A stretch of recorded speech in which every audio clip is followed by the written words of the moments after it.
deuxième chapitre, à partir du verset 1er, Luc 2, verset 1, c'est la naissance de Jésus.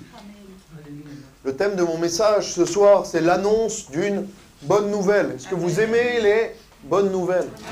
Eh bien, dans ce deuxième chapitre de l'évangile de Luc, il est question d'une bonne nouvelle.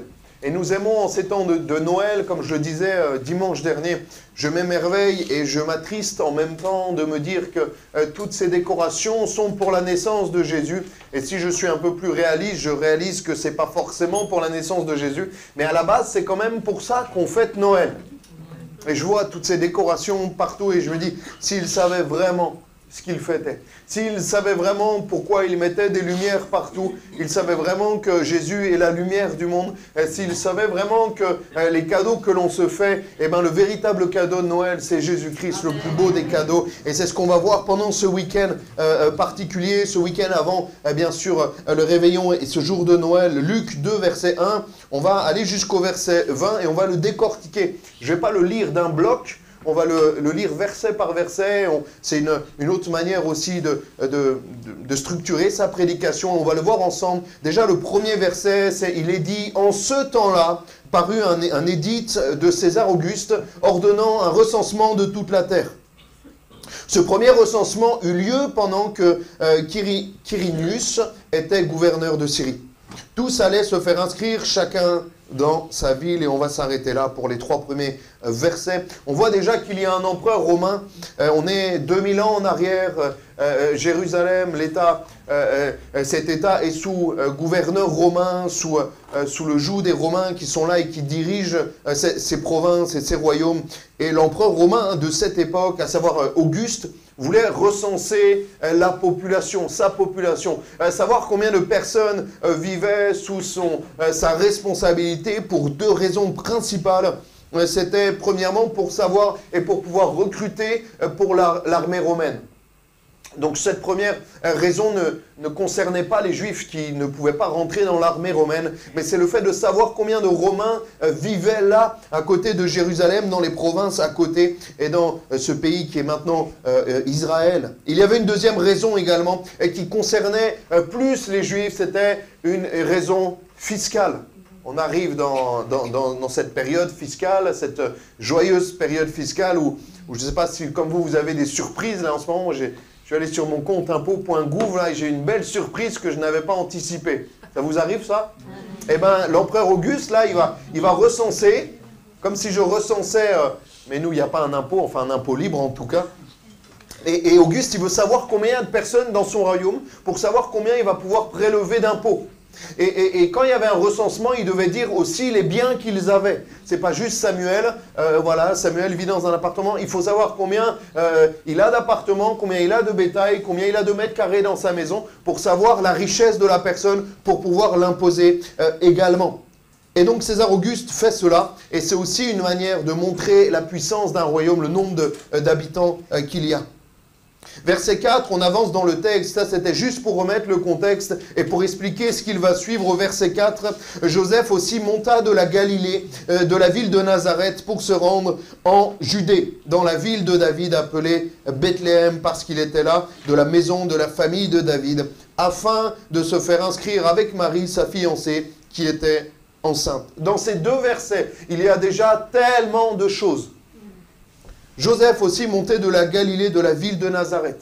Ça veut dire qu'il fallait s'inscrire, il fallait être recensé dans sa ville de naissance, sa ville d'origine, à laquelle on appartenait au travers de la tribu pour les Juifs, ville par ville. Il venait de Nazareth, mais il était originaire de Bethléem, qui était où? En Judée.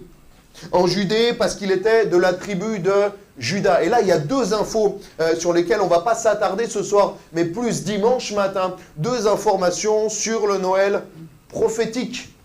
Parce que dans l'Ancien Testament, il nous est dit 2 choses, notamment sur la tribu dans laquelle devait venir Jésus-Christ, à savoir la tribu de Juda.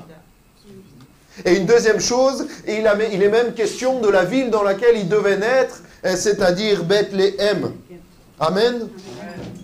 La ville et la tribu dans laquelle devait venir Jésus, c'est ça cette double prophétie dans ce verset. Là, ce n'est pas la prophétie, c'est l'accomplissement de la prophétie qu'il y avait dans l'Ancien Testament. Mais on ne va pas se perdre là, je vous perdrai dimanche avec ça, ne retenez pas ça. Et le recensement, ça nous parle aussi de Dieu qui peut utiliser tout et n'importe quoi pour accomplir ses promesses.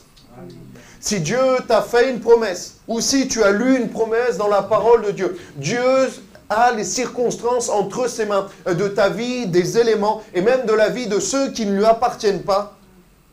L'empereur Auguste n'était pas le plus grand évangéliste de la période. Hein. Ce n'était pas un apôtre, c'était rien du tout, c'était un païen, quelqu'un qui ne vivait pas sous les coutumes de Dieu et qui ne respectait pas les préceptes de Dieu. Mais même ces personnes-là, Dieu peut les utiliser pour servir sa volonté. Tout est entre ses mains. Tout est entre ses mains. Bien sûr qu'il bénit particulièrement son peuple, qui lui appartient, qui lui obéit, qui s'éloigne du péché. Mais tout appartient à Dieu. Il est dit même dans la parole de Dieu qu'il n'y a pas un gouvernement, pas un roi, j'ai envie de dire pas un président, qui n'a été mis en place, non selon la volonté de Dieu. Et je ne sais pas si Dieu veut tout, mais Dieu permet tout, parce que s'il ne le permettrait pas, ça n'arriverait pas. Mais Dieu peut utiliser n'importe qui et n'importe quoi pour réaliser et accomplir ses promesses. Et même dans ta vie. Dieu est parfois le Dieu de la surprise. Et Dieu est surprenant de telle ou telle manière. Il agit de telle ou telle manière.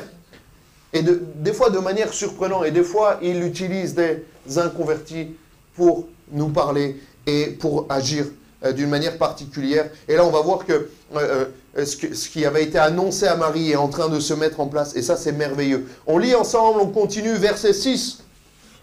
Pendant qu'il était là, le temps où Marie devait accoucher arriva.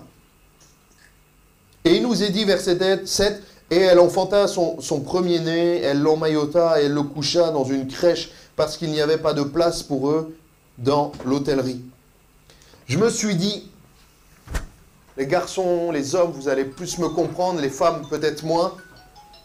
Mais je me suis dit que là, il y a un moment où je pense que Marie et Joseph se sont pris la tête. Parce que Joseph, il n'avait pas anticipé. Vous imaginez la scène? Il y a Marie qui arrive à Bethléem, au bout de 9 mois, là, elle était elle est représentée, peut-être qu'il y avait une monture, un animal, un âne ou un cheval, et là on voit Marie qui a 9 mois. 9 mois, c'est impressionnant, hein, mesdames. Hein, enfin, c'est pas à vous que je vais l'apprendre, mais là on voit Marie qui a 9 mois comme ça. Et on voit que Joseph, il n'a pas anticipé. Je pense qu'il y a eu quand même une friction entre les deux.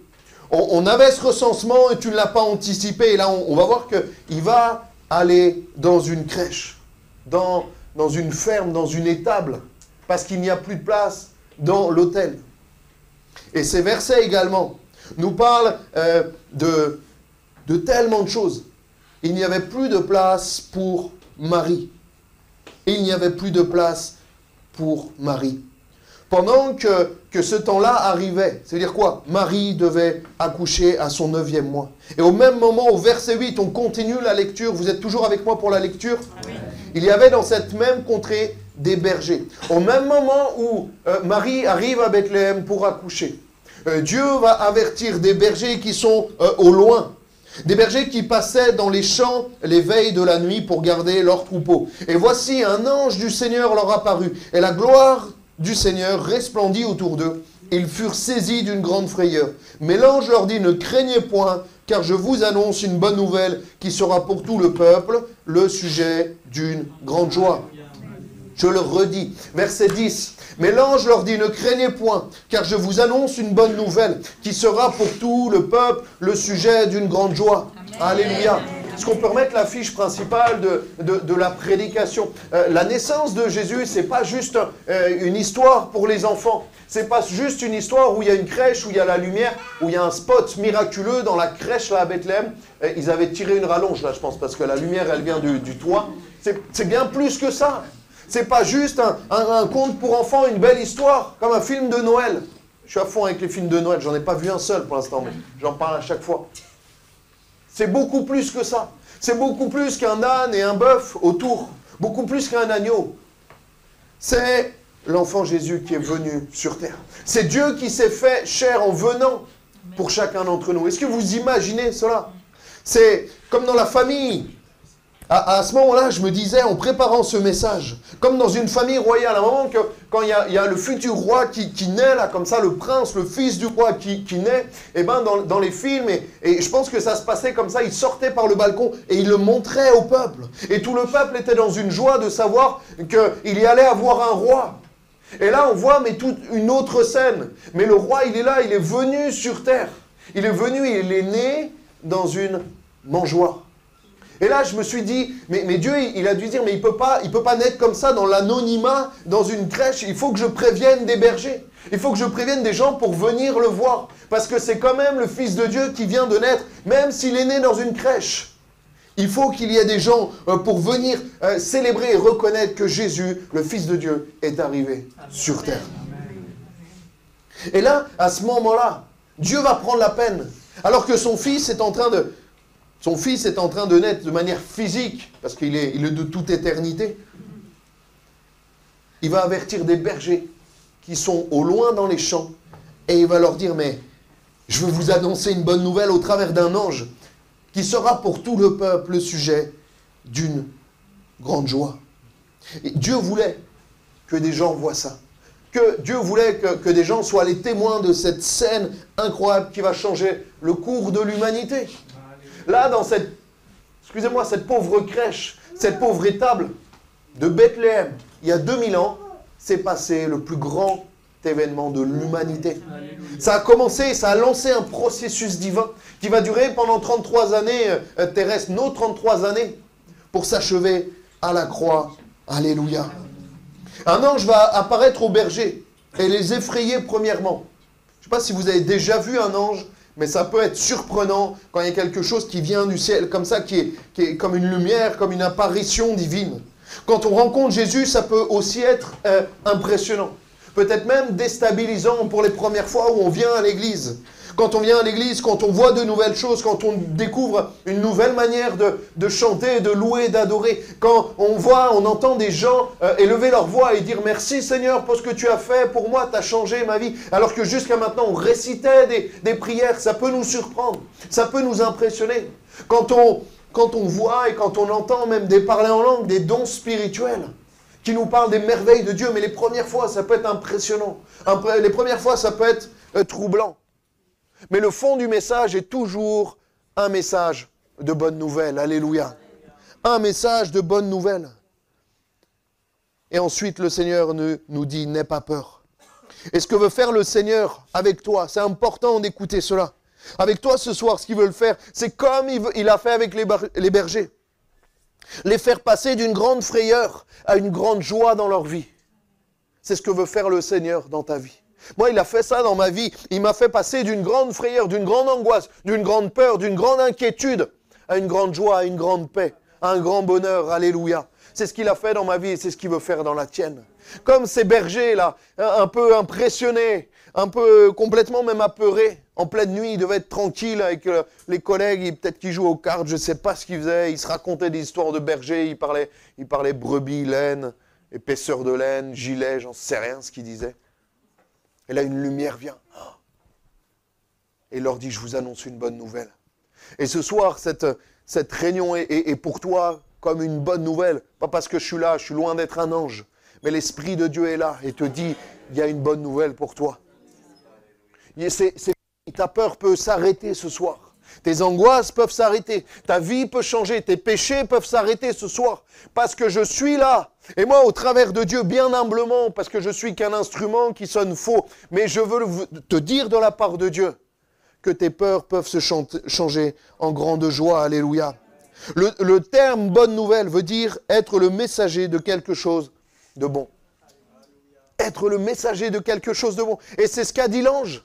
Il a juste porté un message d'espérance, un message d'espoir. Et c'est ce que je veux faire simplement, mais tellement puissamment ce soir. Non pas par mes forces, mais par la puissance du Saint-Esprit. Il y a une bonne nouvelle. Il y a une espérance. Il y a un avenir et de l'espoir pour toi ce soir, parce qu'il y a Jésus qui est venu sur terre il y a 2000 ans. Alléluia. Cette bonne nouvelle peut être pour toi un sujet d'une grande joie, si tu te l'appropries. La Bible nous dit qu'il est venu, que cette bonne nouvelle sera pour tout le monde, pour tout le peuple, le sujet d'une grande joie. Mais cette bonne nouvelle, il faut que tu la fasses tienne. il faut que tu l'accueilles, il faut que tu la reçoives, il faut que tu l'invites dans ton cœur, cette bonne nouvelle. Et cette bonne nouvelle, elle s'appelle Jésus-Christ. Amen. Cette bonne nouvelle est pour tous, mais malheureusement peu l'acceptent et donc peu reçoivent ce sujet de joie. Ça symbolise aussi ces quelques bergers comme ça qui sont là. Ça symbolise aussi. On voit à l'arrière de cette image, on peut distinguer de manière imagée deux palais, un en bas et un en haut. Quel décalage! Alors que là, le Fils de Dieu est en train d'arriver sur terre. Quel décalage entre les palais royaux, l'or, toutes ces choses qui sont là et qui sont majestueuses, et le Fils de Dieu qui est en train de naître dans une mangeoire. Est-ce que vous avez déjà dormi dans du foin? C'est pas le top. On dit qu'on dort bien. En plus, moi, je suis allergique au foin, donc c'est pas la bonne idée. Et là, on voit le Fils de Dieu qui est là. Tout simplement, mais qui vient changer l'histoire de l'humanité. Alléluia. Verset 11, on continue la lecture. C'est qu'aujourd'hui, dans la ville de David, alléluia, il vous est né un sauveur. Là aussi, on est dans le prophétique, dans l'accomplissement de la parole, au travers de la ville de David, descendant de David. Il vous est né un sauveur, qui est le Christ, le Seigneur. Et voici à quel signe vous le reconnaîtrez. Vous le trouverez, un enfant emmailloté et couché dans une crèche. L'ange, il est toujours en train de parler aux bergers. Mais là, en fait, il leur dit, mais il vous est né un sauveur. Est-ce que vous réalisez qu'il est le Christ et le Seigneur? Il vous est né un sauveur et un sauveur. Il y a un Seigneur et un sauveur. Mais c'est la même personne. Sauf que certains font le tri et ont juste le sauveur. Mais si tu n'as pas le Seigneur, tu ne peux pas avoir le sauveur. Si tu n'as pas le Seigneur Jésus dans ta vie, tu ne peux pas avoir juste le sauveur. Moi, je me souviens, je verrai si elle réécoute la prédication, parce que des fois, elle m'envoie des messages. Ma maman, je la tacle un peu dans les prédications, après elle me répond directement, et je me dis, ah oui, elle a écouté la prédication. On avait vous vous souvenez les bacs de glace, la laitière? Il y avait caramel et tout, mais juste au sommet. Ma maman, elle disait, non, mais moi, je ne veux pas. Mais elle prenait juste le dessus. Et nous, on avait le moyen en bas. Et elle prenait tout le dessus, tout le caramel, tous les pépites de noisettes, là, vous savez. Je ne sais plus pourquoi je vous dis ça. Si. Que le meilleur. Et tu ne peux pas choisir avec le Seigneur. Il doit être ton Seigneur et ton Sauveur. Si tu veux qu'il soit ton Sauveur, il doit premièrement être ton Seigneur. C'est une réalité, les amis. Tu ne peux pas juste dire, Seigneur, sauve-moi. Seigneur, je veux que tu me sauves et ne pas écouter ces commandements, ne pas mettre ta vie en règle, ne pas demander pardon pour tes péchés, ne pas te séparer de tes addictions et de ce qui te tient lié. Non, si le Seigneur n'est pas ton Seigneur, justement, il ne sera pas ton Sauveur. Premièrement, le plus important, c'est qu'il soit ton Seigneur. Parce que s'il est ton Seigneur, automatiquement, il sera ton Sauveur. Alléluia. Mais il ne peut pas être juste ton Sauveur. Il vous est né un Sauveur qui est le Christ, le Seigneur. Alléluia. Aujourd'hui, il vous est né un Sauveur. Ce soir, tu peux rencontrer ton Seigneur et ton Sauveur personnel, qui est Jésus. Jésus, ce n'est pas juste un concept spirituel. Jésus, ce n'est pas juste une spiritualité comme d'autres religions, comme d'autres manières d'être connecté à quelque chose de supérieur à nous. Jésus, c'est le seul moyen d'être sauvé. Tu as le droit d'être d'accord avec moi, mais ça ne changera rien à ta vie. Et c'est même dangereux. En fait, ce n'est pas d'être pas d'accord avec moi, c'est d'être pas d'accord avec la parole de Dieu, la Bible. Parce qu'elle dit que c'est le seul moyen qui nous ait été donné. Il n'y en a pas d'autre. Il n'y a pas un autre moyen d'être sauvé. Le seul moyen, c'est cet homme qui est venu sur terre, cet homme qui était parfaitement homme et parfaitement Dieu. Alléluia. Et il est venu sur terre pour chacun d'entre nous. Sauveur et Seigneur. Verset 13, on continue. Et soudain, il se joignit à l'ange une multitude de l'armée céleste. Waouh, ça devait être incroyable. Louons Dieu. Gloire à Dieu dans les lieux très hauts. Et paix sur la terre parmi les hommes qui l'agréent. Gloire à Dieu dans les lieux très hauts et paix sur la terre. Il nous a dit ça, pourquoi? Parce que Jésus venu sur terre, c'est une portion de la grâce de Dieu. Dieu venu sur terre, Dieu fait homme. Jésus-Christ. Jésus, c'est son nom sur terre. Sinon, c'est Dieu le Fils, c'est l'Éternel. Alléluia. Gloire à Dieu dans les lieux très hauts. et paix sur la terre. Paix sur la terre, pourquoi? Parce que la gloire de Dieu est descendue sur terre et nous donne la paix. Nous donne la paix entre qui et qui? Entre Dieu et les hommes, entre toi et ton Créateur. Mais sans la venue du Seigneur, sans la gloire de Dieu qui est descendue, tu ne serais pas en paix avec ton Créateur et tu serais privé de la grâce de Dieu. Et tu serais mort pour l'éternité à cause de tes péchés. Et c'est pareil pour chacun d'entre nous. Mais parce que la gloire de Dieu est descendue, il y a la paix sur la terre parmi les hommes. Alléluia. Gloire à Dieu dans les lieux très hauts et paix sur la terre. Ça veut dire que Dieu veut nous donner sa paix divine. À ce moment-là, à la venue du Seigneur, Dieu nous donne une paix directement qui vient du ciel pour nous sur la terre. Pour nous emmener jusque dans la paix éternelle, la gloire céleste, alléluia, tout ce que vous voulez. Verset 15. Lorsque les anges les eurent quittés pour retourner au ciel, les bergers se dirent les uns aux autres, allons jusqu'à Bethléem et voyons ce qui est arrivé, ce que le Seigneur nous a fait connaître. Là, les anges, ils lui ont dit, mais il y a un truc de fou qui est en train de se passer.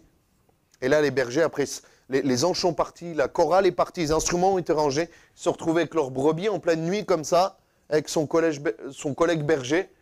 Il s'est dit, viens, on va à Bethléem. Viens, on va à Bethléem. Ils ont commencé à partir à Bethléem pour voir, parce qu'ils ont cru. Alléluia. Allons jusqu'à Bethléem et voyons ce qui est arrivé.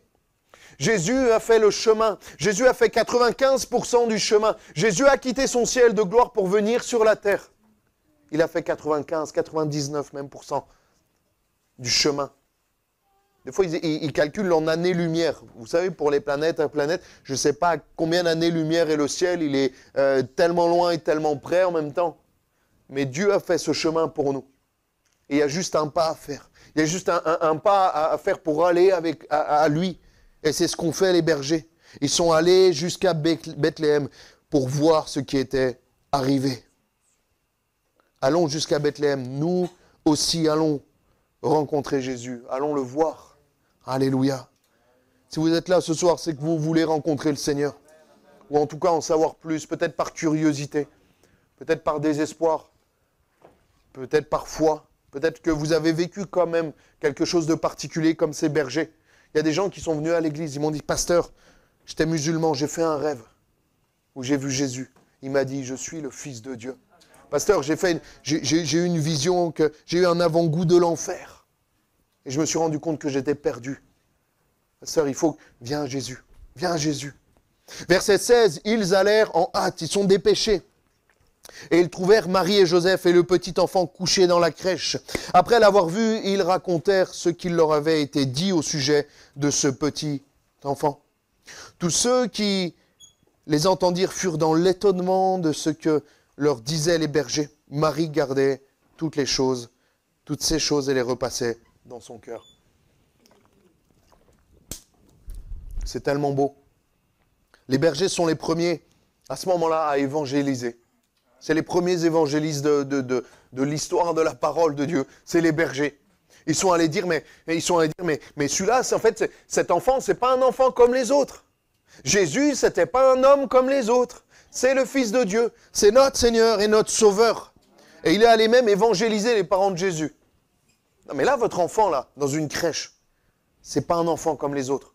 Et là, ça résonne dans le cœur de Marie. Parce que l'ange Gabriel, il lui a fait une promesse. 9 mois avant, il lui a fait une promesse, même un peu plus. Il lui a dit, tu seras enceinte. Et cet enfant-là, il est particulier. Il a une mission particulière. Et là, quand même, Marie, elle se dit, mais Dieu a tenu sa promesse. Et tout ça est en train de se mettre en place.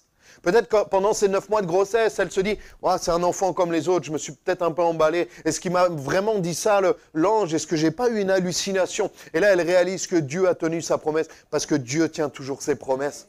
Est-ce que tu te saisis des promesses de Dieu? Est-ce que tu te saisis dans la parole de Dieu? Ou que les promesses que Dieu t'a fait à toi personnellement, est-ce que tu t'en saisis et tu dis, mais si Dieu me l'a dit, je m'y attache et je m'y accroche, alléluia. Ça va s'accomplir. Il y a peut-être un temps de gestation, un temps où le bébé il est à l'intérieur, où la promesse elle est en train de grandir et se former. Peut-être que ça dure 9 mois, comme un enfant. Peut-être que ça dure plus. Attends-le. Attends la promesse de Dieu. Attends ce que Dieu t'a promis, ça va s'accomplir. Alléluia. Ils racontèrent ce qu'il leur avait été dit au sujet de ce petit enfant. Amen. Dieu ne va pas utiliser les trompettes du palais royal, la une du plus grand journal de Bethléem pour annoncer sa venue. Non, il va utiliser des bergers qui sont dans les champs de nuit. Et elle réalise encore plus que cet enfant n'est pas un enfant comme les autres. Les bergers, verset 20, et les bergers s'en retournèrent glorifiant et louant Dieu pour tout ce qu'ils avaient entendu et vu, et qui était conforme à ce qui leur avait été annoncé. On voit qu'ils ont vécu cette grande joie parce qu'ils sont allés rencontrer Jésus. Tu veux vivre cette grande joie, mais tu ne fais pas grand-chose pour rencontrer vraiment le Seigneur. Il faut que tu ailles.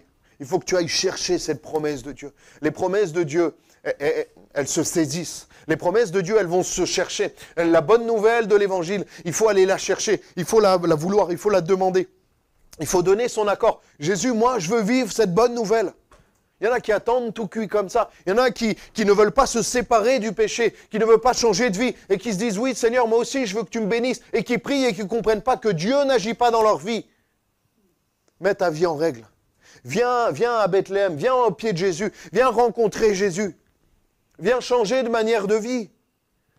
Viens changer de manière de vivre pour te saisir des promesses de Dieu, pour que Dieu puisse agir. Tu fais que demander des choses à Dieu, mais Dieu t'a demandé des choses dans sa parole. Mets-les en pratique. Et lui, il répondra à tes prières. Arrête de te demander pourquoi Dieu ne répond pas à tes prières. Dieu ne répond pas à tes prières parce que toi, tu n'écoutes pas premièrement ce qu'il t'a demandé de faire.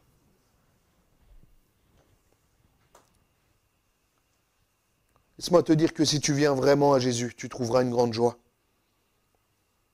Il n'aurait pas vécu cela s'il n'était pas venu à Bethléem. En fait, ça serait resté d'une manière, d'une expérience surnaturelle. Il y en a plein qui en font des expériences surnaturelles, des apparitions plus ou moins bizarres, des convictions, ou même des choses qui ne viennent pas de Dieu. Les bergers, ils ont vu quelque chose ils ont vu dans le champ un ange comme ça, éclairé, qui est venu leur parler. Mais ça aurait pu juste rester une expérience surnaturelle, comme on peut en voir des trucs bizarres à la télé, des magiciens bizarres. Mais ils ont voulu que ça soit plus que ça. Alors ils sont venus voir Jésus. Ils sont venus voir Jésus directement. Va voir Jésus directement. Va rencontrer ton Maître et ton Seigneur et ton Sauveur directement comme ces bergers. Ne cours pas après le miraculeux pour voir des choses surnaturelles. Dieu, c'est pas c'est pas le plus important avec le Seigneur, c'est pas les miracles, les choses qui éclatent. Dieu en fait, Dieu sauve, Dieu guérit. Mais le plus important, c'est que tu réalises que ce petit bébé est le Fils de Dieu. Et que ce petit bébé, il n'est pas resté un petit bébé. Il a grandi, il est allé sur la croix. Et cet homme, c'était le Fils de Dieu. Et maintenant, il est à la droite de Dieu. Ne t'arrête pas à des choses un peu surnaturelles, des petits guilis dans le ventre, quand tu sens la présence de Dieu, alléluia, c'est bien de sentir la présence de Dieu. Mais t'en fais quoi? La présence de Dieu, elle ne te sauve pas. Hein. Allô? Présence de Dieu que tu ressens dans ce lieu, vendredi après vendredi, dimanche après vendredi, dimanche après dimanche, pardon. Tu vas arriver au ciel, tu vas dire, ah j'étais là, dimanche c'était le feu. Dimanche, le vendredi, on est le quoi? Le 20 décembre. Vendredi 20 décembre, j'étais là. Oh, l'Esprit de Dieu est descendu. Ça ne va pas te servir au ciel, ça. Ça ne va pas te donner accès au ciel. Hein. Tu peux venir à toutes les réunions. Hein. Peut-être que tu fais plus de réunions que moi. Il y en a, ils font toutes les réunions de toutes les églises. Ça ne va pas te sauver, ça. Ce qui va te sauver, c'est si tu es à Jésus-Christ et en Christ. Alléluia. Que Jésus est ton Seigneur et ton Sauveur personnel. Que ta vie est en règle. Oui, tu as des combats. Oui, tu as des difficultés. Mais viens, on va prier. Viens m'en parler, viens en parler avec des frères et sœurs. On va pleurer, on va prier s'il le faut. Si tu es décidé à te séparer de ton péché et de changer de manière de vie, on va combattre ensemble. Et moi, je ne vais pas te lâcher. Si tu n'es pas motivé, ne prends pas de rendez-vous, ne m'appelle même pas. Mais si tu es motivé, si tu veux vraiment changer de vie, viens, appelle-moi. Et là, on va lutter ensemble. Mais par contre, je ne vais pas te lâcher. Hein. Je ne vais pas te lâcher. Mais si tu es vraiment déterminé à changer de vie, est-ce qu'il y en a qui sont déterminés à changer de vie? Est-ce qu'il y en a qui veulent vraiment rencontrer le Maître? Alléluia. Laisse-moi te dire que si tu viens à Jésus, tu trouveras une grande joie. Ne te soucie pas de ce que tu vas perdre, le Seigneur va te donner tellement plus. Ne te soucie pas même de tes forces qui manqueraient pour lâcher certaines choses. Le Seigneur va t'aider. Le Seigneur va t'aider. J'ai vu des gens libérés miraculeusement de la drogue, mais des drogues dures, mon ami. C'était pas juste, il vapotait pas. Hein. Il prenait des drogues dures. Il y avait des. Je me souviens d'une sœur, et je sais qu'elle me permet d'en parler, Jackie, à Saint-Marcelin. Je l'aime, cette sœur, de tout mon cœur. Et le Seigneur l'a sortie de la misère. Je ne peux pas tout redire, même si elle ne m'en voudrait pas. Mais des drogues dures miraculeusement. Cette sœur, miraculeusement. Le Seigneur l'a sauvée. Le Seigneur l'a restaurée. Prenez de tout ce que vous pouvez imaginer, elle le prenait. Le Seigneur l'a restaurée et a changé sa vie. Amen. Miraculeusement. Ils vont partir glorifiant et louant Dieu. En fait, ils vont goûter la paix du ciel. Ils vont avoir cette dose de paix du ciel. Et je vais avancer juste un peu, après quoi je vais juste demander aux musiciens de revenir. Il nous est parlé dans Matthieu 2, verset 1, des bergers et des mages. Donc là, on a eu les bergers. Mais dans Matthieu 2, 1, juste après les bergers notamment, il nous est dit, Jésus étant né à Bethléem en Judée, au temps du roi Hérode, voici des mages d'Orient arrivés à Jérusalem et dire, où est le roi des Juifs qui vient de naître? Car nous avons vu son étoile en Orient et nous sommes venus pour l'adorer. Les mages, je vais accélérer, étaient d'origine, il y a une origine un peu vague, un peu floue, de Perse, d'Arabie, d'Égypte ou même de plus loin. Certains leur ont donné des noms invérifiables bibliquement, donc on ne peut pas dire que certains venaient d'Inde ou d'autres, on ne peut pas le prouver bibliquement. Mais cela symbolise quoi? Toutes les nations pour qui Jésus est venu. Ils sont venus de toute la terre. Et il y a un parallèle énorme entre les disciples que Jésus va envoyer de Jérusalem premièrement, de la Judée, de la Galilée, et juste aux extrémités de la terre. Et là, c'est pareil. En fait. Il y a les bergers qui sont à côté vers Jérusalem, vers Bethléem, et les mages qui viennent des extrémités de la terre. Ça nous parle de quoi également? Matthieu 2, verset 9, après avoir entendu le roi, ils partirent. Toujours, il nous est question des mages. Et voici l'étoile qui était venue en Orient, marchait devant eux jusqu'à ce qu'elle était arrivée au-dessus d'eux. Du lieu où était le petit enfant, elle s'arrêta. Quand ils aperçurent l'étoile, ils furent saisis d'une grande joie. Alléluia. Cette étoile qui brille et qui amène à Christ nous parle du Saint-Esprit qui nous révèle qui est Jésus. Quand le Maître Jésus, le Seigneur, va demander aux disciples, mais qui dit-on que je suis? Pour vous, qui suis-je? Ils vont dire, oui, mais tu es un prophète, pour certains, tu es Jérémie, et d'autres prophètes. Ouais, mais pour vous, pour toi.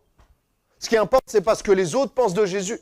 C'est pas ce que telle ou telle église, tel ou tel pasteur, curé, tout ce que vous voulez, pense de Jésus. Mais toi, qu'est-ce que tu penses de Jésus? Et il va dire ça, Pierre, qu'est-ce que toi, tu penses de moi? Et là, il va dire, tu es le Maître, le Messie, celui qui est oint de Dieu. Tu es le Fils de Dieu, le Sauveur de l'humanité. Et là, qu'est-ce que va lui répondre Jésus?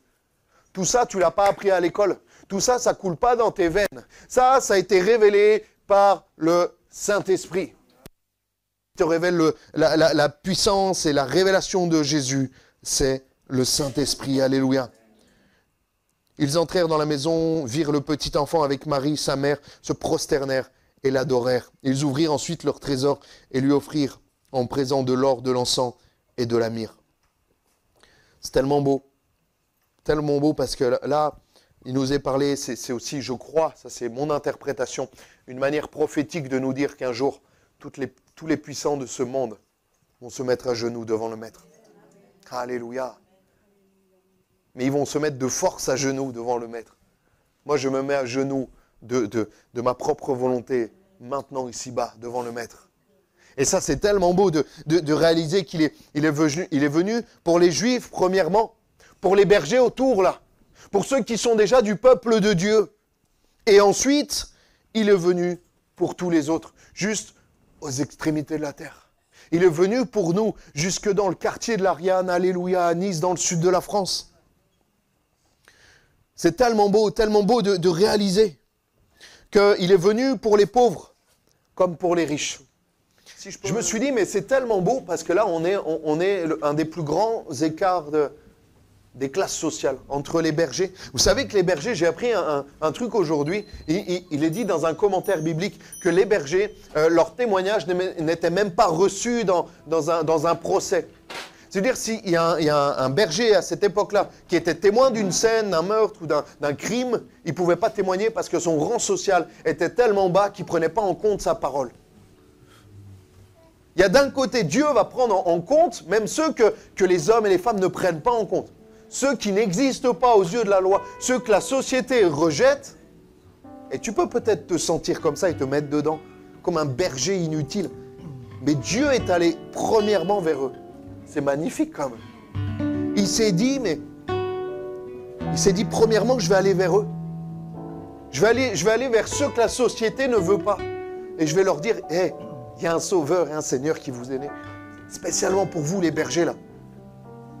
Qui pour la société, vous êtes nuls, vous n'existez pas. Mais pour moi, vous existez. Alléluia.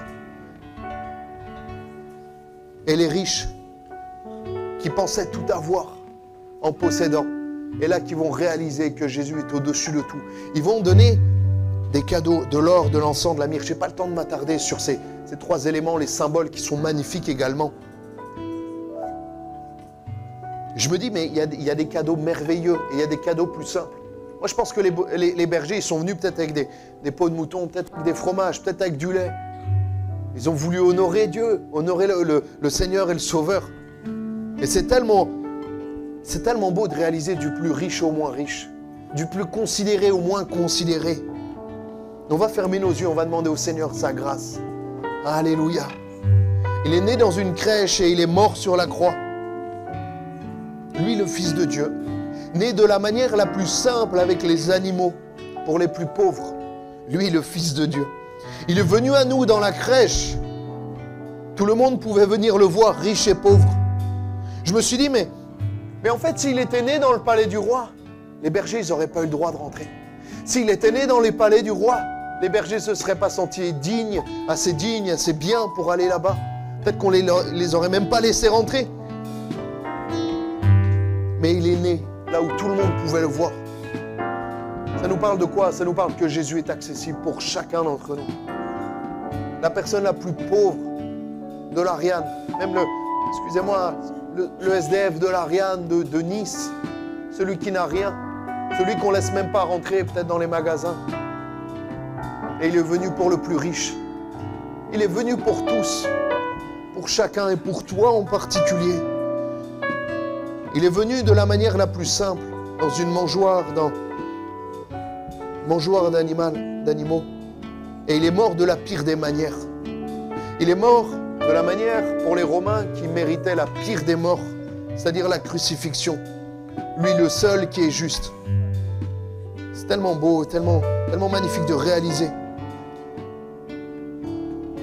En fait, que peu de monde, ça m'a sauté aux yeux, mais je me suis dit, mais en fait, peu de monde voulait de lui, de sa naissance à sa mort. De sa naissance, il n'y avait pas de place dans l'hôtellerie pour lui. Et à sa mort, il y avait juste une place, c'était à la croix, en fait. Parce qu'il ne voulait plus de lui.